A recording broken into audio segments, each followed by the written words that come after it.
this is Lynn Pavlis-Jenkins of LPJ Consulting, and today's session is called Who Saved Who? When our previous dog Riley had passed away, I took some time to grieve him, but still found that my work environment and my life was very lonely. But that all changed when we rescued our 105-pound Newfoundland named Winston. If you need some laughter in your life today, let me share some funny stories with our goofy Newfie. The first one is called, A Water Dog Needs Swim Lessons? Because Winston had been in a crate for the first 2 years of his life before we adopted him, his back legs were very, very weak, and the vet recommended that he have swim lessons.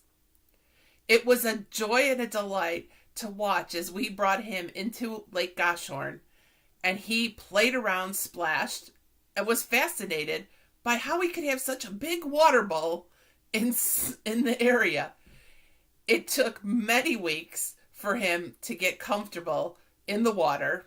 We bought him a funny looking Nemo vest. He was orange and white, but the greatest part was we had a handle so that we could grab him when he was having troubles or when he decided he wanted to swim further than we were comfortable. By the end of the summer, Winston made his breed proud, and he was swimming on his own, fetching toys, and having fun. My second story is, my dog ate the homework? Or my dog ate my homework? How many times as a kid you wanted to be able to tell this to your teacher? Well, literally it happened. I was participating on a round table on meditation, and it was sponsored by WBEX, which is the Worldwide Business and Executive Coach Summit that's currently going on. And as many people know, I'm not an auditory learner, so I take voluminous notes. I probably had 5 pages of notes when the 1 hour roundtable was finished. I went to go make some lunch, and I came back, and my notes had vanished. I looked around in my office, and there it was. 2 half-eaten pages left, and the other 3 gone, digested, eaten. I looked at him, and I was like, Winston, what happened? And he just gave me those eyes like, I thought it tasted pretty good. My next story is called Shedding a Skunk a Day. In July, Winston's coat started coming out in huge globs. Newfoundlands have 2 coats that help them be great swimmers, and oftentimes under stress or under heat, they let go of their entire undercoat. So we were out on a pontoon boat with our granddaughter, and suddenly this large clump of black and white fur flew into the lake.